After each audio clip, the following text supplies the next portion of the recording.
harías si compraras la casa de tus sueños y al abrir el buzón encontraras una carta diciendo que llevan décadas vigilándola? ¿Y si el desconocido que escribe esas cartas supiera los nombres y apodos de tus hijos? Bienvenido al 657 Boulevard. Aquí las paredes tienen ojos. Hoy te llevo a una calle tranquila de Nueva Jersey, donde una familia compró una casa ideal por $1.300.000 y a los pocos días empezaron a llegar cartas firmadas por alguien que se hacía llamar el Vigilante. Cartas que mencionaban a sus hijos, cartas que hablaban de sangre joven, cartas que parecían venir desde dentro del propio vecindario. Esta es una historia real, pero el verdadero misterio sigue sin resolverse. Acomódate, porque alguien podría estar observándote ahora mismo.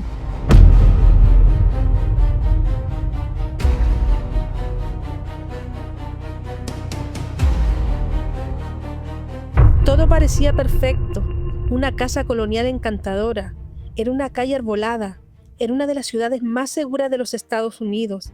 Para Derek y María Brudous parecía el inicio de un sueño maravilloso. Derek acababa de ser nombrado vicepresidente de una aseguradora en Manhattan. María, una madre dedicada, regresaba con ilusión a la ciudad donde había crecido.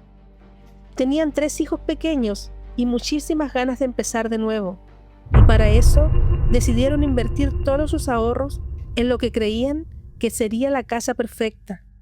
La dirección 657 Boulevard en Westfield, Nueva Jersey, una casa colonial preciosa, con 6 habitaciones, 4 baños y más de 350 metros cuadrados, valuada en $1.300.000.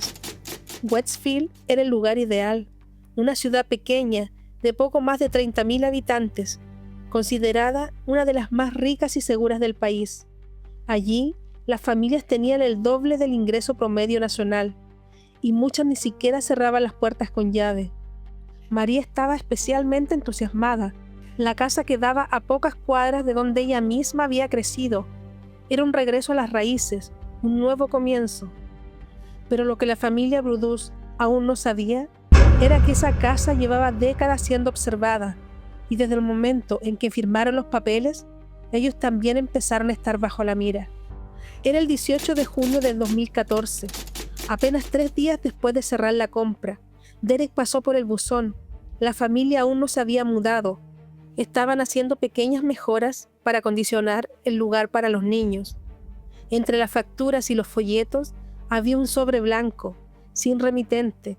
En el campo del destinatario solo decía: a los nuevos residentes. Derek lo abrió. Adentro vio una carta mecanografiada, en lenguaje formal casi anticuado, y lo que decía le heló la sangre. Querido nuevo vecino del 657 Boulevard, permítame darle la bienvenida al barrio. El 657 Boulevard ha sido el tema de mi familia durante décadas. Mi abuelo vigilaba esta casa en la década de 1920, mi padre en la década de 1960. Ahora es mi turno. La carta seguía. Mencionaba detalles concretos, hablaba de los contratistas que estaban dentro de la casa, de las reformas que estaban haciendo. Quien fuera que la escribió estaba mirando, y entonces vino la parte que destrozó a Derek por dentro. ¿Tienen hijos? Los he visto. Hasta ahora creo que son 3. Vienen más en camino. Una vez que sepa sus nombres, los llamaré y los arrastraré hacia mí. Y al final había una firma, The Watcher, el vigilante. Derek le mostró la carta a María. Las manos le temblaban. Llamaron a la policía de inmediato, pero los oficiales, aunque tomaron nota, no pudieron hacer mucho. No había amenazas explícitas suficientes, no había sospechosos, no había nada por donde empezar, solo una carta y un nombre fantasma. 2 semanas después, María regresó sola a la casa. Iba a revisar unas muestras de pintura para las habitaciones de los niños.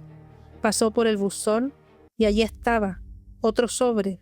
Esta vez, la carta ya no iba dirigida solo al nuevo dueño, estaba dirigida a ambos por sus nombres completos, señor y señora Brudous. El tono era más personal, más íntimo, como si el vigilante llevara semanas estudiándolos. Hablaba de los hijos uno por uno. Mencionaba la diferencia de edad entre ellos. Sabía sus apodos. Describía cómo estaban dispuestas las habitaciones por dentro. Pero el pasaje más perturbador, el que María jamás logró olvidar, decía así: el 657 Boulevard está ansioso porque se muden. Han pasado años desde que la sangre joven dominaba los pasillos de la casa. ¿Ya encontraron todos los secretos que guarda? La sangre joven va a brotar en el sótano. ¿O tienen demasiado miedo de ir allí solos? Yo tendría mucho miedo si fuera ellos. Si estuvieran arriba, nunca los oirían gritar. María se quebró. Se negó a volver a llevar a sus hijos a esa casa. Derek empezó a vigilar el buzón con paranoia. Instaló cámaras en cada esquina del jardín. Pasaba noches enteras despierto, observando cada coche que pasaba, cada peatón que caminaba demasiado despacio. Ambos comenzaron a sufrir crisis de ansiedad. María empezó terapia y fue diagnosticada con estrés postraumático. Derek tuvo que tomar medicamentos para poder dormir, pero nada calmaba esa sensación helada, ese pinchazo constante en la nuca de estar siendo observados, y empezaron a sospechar de todos, vecinos, antiguos amigos, hasta del cartero. Decididos a no quedarse de brazos cruzados, Derek y María se pusieron en contacto con los antiguos dueños de la casa. John y Andrea Wood querían saber si ellos también habían recibido algo extraño antes de mudarse, y la respuesta los dejó helados. Los Wood admitieron que sí, habían recibido una carta del vigilante días antes de poner la casa a la venta. La tiraron al instante, pensando que era una broma de mal gusto, y nunca se lo mencionaron a los nuevos compradores. Pero un detalle era escalofriante. Aquella carta había sido enviada antes de que la casa siquiera apareciera públicamente en el mercado. Eso significaba que quien fuera el vigilante tenía información privilegiada, sabía que la propiedad iba a cambiar de manos, sabía quiénes eran los nuevos residentes y estaba esperando paciente para recibirlos con amenazas. Sin avances por parte de la policía, los Boudreaux contrataron a un investigador privado. Hizo un barrido completo del vecindario, nada relevante, pero Derek tenía un as bajo la manga, un viejo amigo que era ex agente del FBI, Robert Lenehan. Lenehan analizó las cartas con ojo experto y su conclusión fue precisa. El autor probablemente era una persona mayor, con buen vocabulario, con educación formal. Usaba doble espacio entre frases, algo típico de quienes aprendieron a mecanografiar en máquinas antiguas. No había palabrotas ni errores grotescos. Era alguien letrado y, sorprendentemente, Lenehan sugirió que podría ser una mujer. Esa hipótesis cobraría fuerza pronto, porque en una de las cartas los analistas lograron extraer una muestra de ADN, y el ADN era femenino. Con las muestras de ADN femenino, las sospechas apuntaron a una vecina directa, Abby Langford. Era agente inmobiliaria y también era hermana de Michael Langford, otro vecino que ya estaba en el radar de los investigadores. Michael Langford era, por decirlo suavemente, un personaje peculiar. Tenía historial de trastornos mentales. Era conocido en el vecindario por espiar a otros vecinos. Caminaba por patios ajenos sin permiso. Su casa colindaba directamente con la de los Boudreaux, y desde allí tenía visión privilegiada hacia el balcón, donde uno de los niños de los Boudreaux solía dibujar con un caballete, un detalle casualmente mencionado en las cartas. Michael fue interrogado, negó todo, dijo no tener nada que ver, y respecto a Abby, los investigadores construyeron una teoría. Como agente inmobiliaria, podría estar escribiendo las cartas para devaluar la casa, comprarla por debajo de su precio y luego revenderla con ganancias. Tenía sentido, tenía móvil, pero cuando se hizo la prueba de ADN, no coincidió. Los Langford fueron descartados oficialmente. La policía siguió investigando.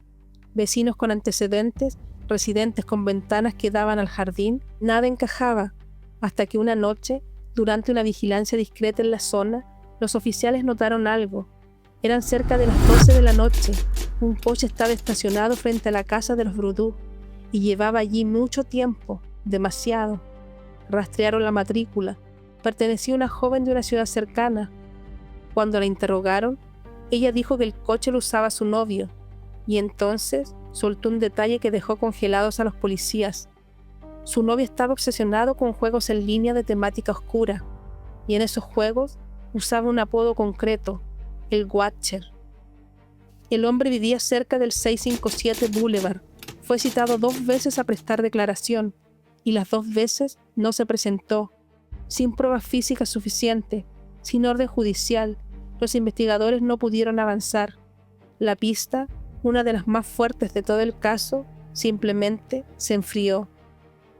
Mientras la investigación se estancaba, llegó la tercera carta, y esta era distinta, era más extraña, más enloquecida. El 657 Boulevard se está volviendo contra mí, está viniendo tras de mí, no entiendo por qué. ¿Qué hechizo le lanzaste? Antes era mi amigo, ahora es mi enemigo. Voy a alejar tus cosas malas. La casa necesita sangre joven.